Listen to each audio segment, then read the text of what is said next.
যাচ্ছি মুদিখানা দোকানে বাজার করতে।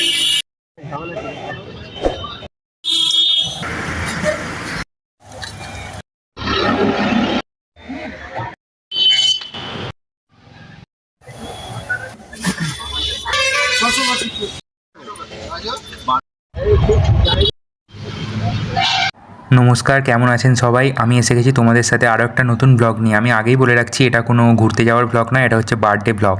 হ্যাঁ বন্ধুরা, তন্ময়দার বার্থডে আছে। তো হ্যালো বন্ধুরা, আজকে আমরা বেরিয়ে পড়েছি তন্ময়দার জন্মদিনের বাজার করতে। তো তন্ময়দার আমি আজকে সকাল সকালে বেরিয়ে পড়েছি। আজকে আছে বার্থডে। আজকে সারাদিন আমরা কি এনজয় করবো তোমাদেরকে সব দেখাবো পাটে পাটে। আজকে সকালে সব আমি স্টার্ট করে দিলাম তোমাদের সাথে।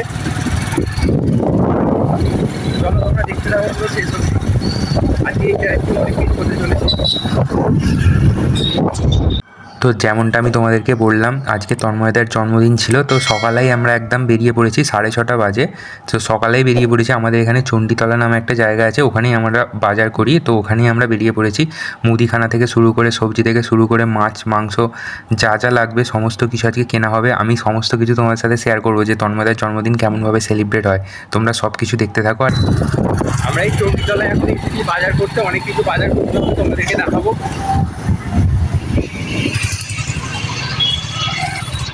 চণ্ডীতলা বাজারে ঢোকার মুখটায় আমরা এখন এসেই গেছি। চলো এবার তোমরা দেখো ঢুকে পড়েছি। এটা হচ্ছে বাজারের পার্কিং। এখানে তন্ময়দার আমি গাড়িটা রেখে দিলাম। এখন গাড়িটা রেখে দিয়ে বাজারে ঢুকবো, তোমাদেরকে A to Z সমস্ত কিছু শেয়ার করবো আজকে। তো চলো, ফার্স্টে তন্ময়দা হেঁটে হেঁটে যাচ্ছে, কারণ এখান থেকে বাজারটা একটুখানি দূরে, মানে একটুখানি ডিস্টেন্স আছে। তো সবজির বাজারটা লাস্টে করবো, তাই আমরা ওখান দিয়ে উঠে হেঁটে হেঁটে এখন রোডে উঠে পড়েছি, কারণ রোডে আমাদের কিছু দরকার ছিল, যার জন্য এখন রোডে উঠে পড়েছি। দেখতে পাচ্ছ আমি সেলফিটা অন করে নিয়েছিলাম। তো তন্ময়দা আগে হাঁটছে, আমি তন্ময়দার পিছন পিছন হাঁটছি।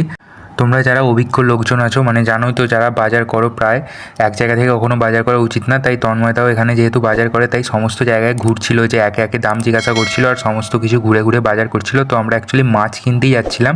তো সমস্ত জায়গায় গিয়ে ফাইনালি একটা জায়গায় আমরা মাছ কিনবো। তো বন্ধুরা দেখো, আমরা ফাইনালি এখন এখানে এসে গেছি। এখানে তন্ময়দা কথাবার্তা বলছে।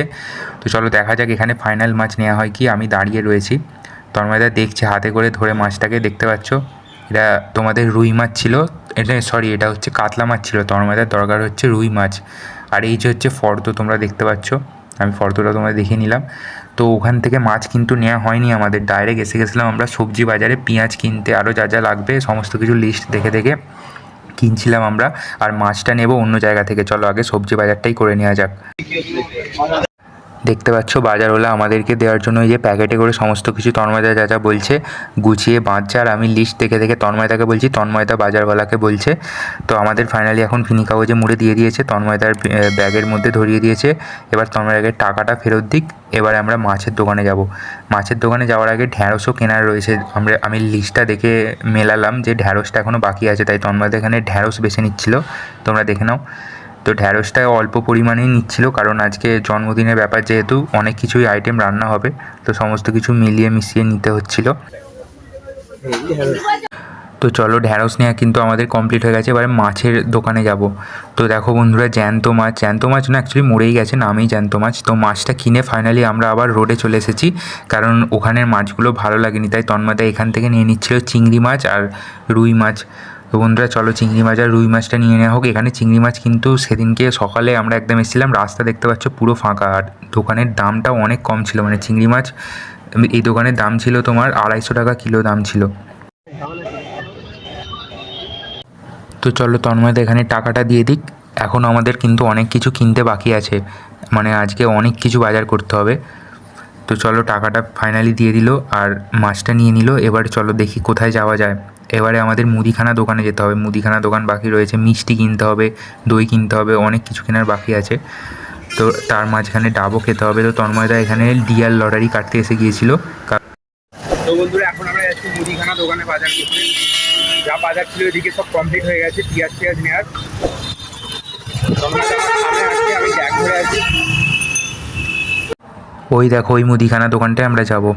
তো দেখো বন্ধুরা, এই দোকানটায় আমরা এখন এসে গেছি। এই দোকানটা থেকে মুদিখানা যা যা আছে তন্ময় তার লিস্ট দেখছে, আর আমিও বলে দিচ্ছি এখান থেকে মুদিখানার আইটেমগুলো সমস্ত কিছু নিয়ে নেওয়া হবে।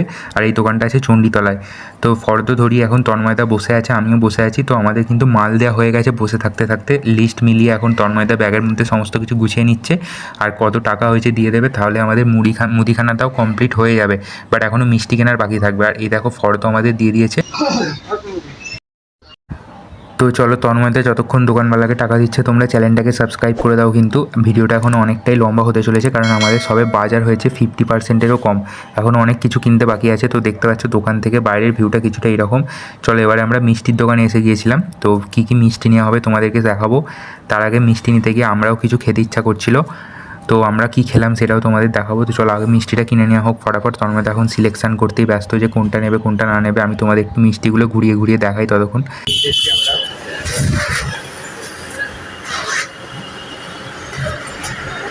তো তন্ময়দা অনেক ভাবনা চিন্তায় পড়ে গেছে যে কোন মিষ্টিটা নেওয়া হবে, কোন মিষ্টিটা নিলে কোনটা ভালো হবে। ভাবনা চিন্তা করার পর অবশেষে মিষ্টিটা নিয়ে ব্যাগের মধ্যে ভরে নিয়েছে। তো চলো, মিষ্টি কেনাও আমাদের ডান হয়ে গেল। এখনও বাকি আছে, তন্ময়দা যাবে ডাব খেতে। তো চলো ডাব কোথায় পাওয়া যায় দেখি। এখন প্রচণ্ড রোদ্দুর কিন্তু বাইরে। আমরা এসেছিলাম তোমাদের সকাল 6:30টার সময়, এখন বেজে গেছে 10টা এরকম। তো চলো ডাব পাপ খেয়ে দিয়ে আমরা আবার গাড়ি পার্কিংয়ের এখানে চলে এসেছি। ডাব খাওয়াটা তোমাদের দেখালাম না। তো চলো গাড়ির মধ্যে উঠে পড়ি এখন আমরা। আর বন্ধুরা, রোদ্দুরের টেম্পার এতটাই ছিল যে সেদিনকে মাথার যন্ত্রণা দিচ্ছিল। তো তন্ময়দা হাতে একটা ব্যাগ আছে, আমার হাতে একটা ব্যাগ আছে, দেখতে পাচ্ছ। আমরা দুজনে দুটো ব্যাগ নিয়ে নিয়েছিলাম, কারণ প্রচণ্ড ভারী ভারী ব্যাগ ছিল। তার তন্ময়দাকে বলবো আমি তাদের গাড়িটা ঘুরিয়ে নিতে। এখনও দইয়ের দোকানে যেতে হবে, থামস আপের দোকানে যেতে হবে। এখনও অনেক কিছু কেনার রয়েছে, এখনও তো কিছুই হয়নি। প্লাস গাড়িতে পেট্রোল ফিউল আপ করাতে হবে। তো চলো তন্ময়দা গাড়িটা ঘোরাক, এবার স্টার্ট দিক। ভ্যানের মতো হয়ে যাচ্ছে।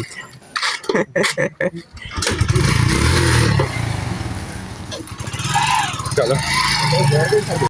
তো বন্ধুরা চলো, এবারে আমরা মিষ্টির দোকানে এসে গেছি। তন্ময়দা ঢুকছে মিষ্টির দোকানে এখন, কারণ তন্ময়দা অনেক খুঁতখুঁতে মানুষ। মানে মিষ্টির দোকান দুটো আলাদা আলাদা, এক জায়গা থেকে মিষ্টি নেয় আর একটা মিষ্টির দোকান থেকে দই নেয়। তো দেখতে পাচ্ছ এখানে আইসক্রিমের ভ্যারাইটিও রয়েছে, মানে অনেক রকমই আইসক্রিম ছিল, দেখে আমার খেতে ইচ্ছা করছিল।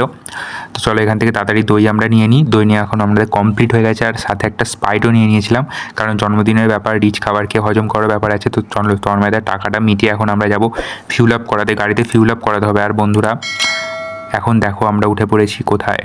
তো এই রাস্তাটা দিয়ে সোজা আমরা যাবো এখন কলাছড়া রোডে, কারণ আমরা যখনই পেট্রোল ভরাই তো কলাছড়া পেট্রোল পাম্পটা থেকেই ভরাই, কারণ ওখানকার তেল কিন্তু অনেক সুন্দর। তো চলো কলাছড়া পেট্রোল পাম্পে এখন আমরা যাবো। এই রাস্তাটা সোজা উঠছে কলাছড়া রোডে। তো দেখতে পাচ্ছ আমরা এখন মেন রোডে উঠে পড়েছি, আমাদের সামনেই আছে কলাছড়া পেট্রোল পাম্প। চলো দেখাবো তোমাদেরকে। বন্ধুরা, আমাদের বাজার অনেক সকাল থেকে ছিল। এবারে তেলটা ভরাতে হবে গাড়িতে, কারণ এর পরেও আমাদের অনেক জায়গায় বেরোতে হবে। আমি তোমাদের সাথে ব্লগে তুলে দেবো সেই সমস্ত জিনিস। তো চলো আগে পেট্রোলটা ভরানো যাক, কারণ এটাই মেন, এটার জন্যই আমরা সব জায়গায় ঘুরতে পারবো। আর আমরা কলাছড়া পেট্রোল পাম্প থেকেই তেল ভরাই, মানে চৌদ্দতলায় আমাদের এখানে আছে, কারণ এখানে তেলটাও একটা ভালো হয়। তো যেমনটা আমি তোমাদেরকে বললাম, এই পেট্রোল পাম্পের তেল সত্যি অনেক সুন্দর, মানে অনেক ভালো আর কি, গাড়ির ইঞ্জিনের পক্ষে ভালো। তো যার জন্য আমরা বারবার এই পেট্রোল পাম্পটা থেকে তেল ভরাই। দেখে নাও তোমরা কলাছড়া রোডে আসার পথে, তোমরা যদি চণ্ডীতলা দেখতে আসো বাঁ দিকেই পড়বে এই পেট্রোল পাম্পটা। চলো পেট্রোল পাম্পওয়ালা এখন তেল দিক গাড়িতে। তো পেট্রোল পাম্প থেকে তেল ভরিয়ে লজেন্স কিনে নিয়েছিলাম আমরা। এবার যাব বাড়ির উদ্দেশ্যে, কারণ আমাদের যা যা বাজার ছিল, যা যা কেনার ছিল সমস্ত কিছু ডান হয়ে গেছে, আর কিছু বাকি নেই তেমন। তো এই লজেন্সগুলোও কিছু নিয়ে নেওয়া হলো বাচ্চাদের দিয়ে দেওয়ার জন্য, দেখতে পেলে। আর যা যা বাজার করেছিলাম সেই ব্যাগটা আমার হাতেই ছিল। তো বন্ধুরা, আমাদের তন্ময়দার জন্মদিনের পার্ট 1 ব্লগ এখানে কমপ্লিট করলাম, বাজার করাটা। আর পার্ট 2 আমি তোমাদেরকে দেখাবো মন্দিরে পুজো করতে গেলাম, মানে পুজো দিতে গেলাম, আর সমস্ত রকম জিনিসপত্র দেখাবো। পার্ট 2 দেখতে চাইলে চ্যানেলটাকে অবশ্যই সাবস্ক্রাইব করে দাও, আর নিচে কমেন্টে জানাও। আবার তোমার সাথে দেখা হবে পার্ট 2-তে। ততক্ষণের জন্য টাটা।